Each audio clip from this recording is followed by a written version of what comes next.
Hey guys, this is Epson EcoTank ET-3850 series.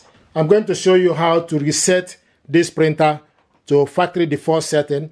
This printer is currently connected with laptop using a USB cable. What I want to do is to show you how to reset this printer completely. Use the side arrow button, go to the settings, select OK, then scroll down all the way. To restore default settings, select OK. Scroll down to clear all data settings. Select OK.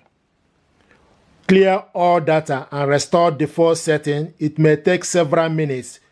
Continue. Scroll to the side, then select Yes. Setting restore. Restart the printer. Then close. Turn off the printer. Select Yes.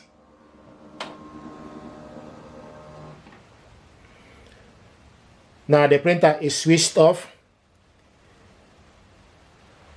If you switch the printer back on,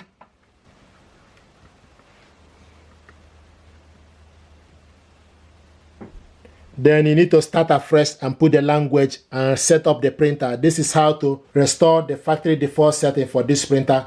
Thank you very much indeed and stay blessed. Thank you.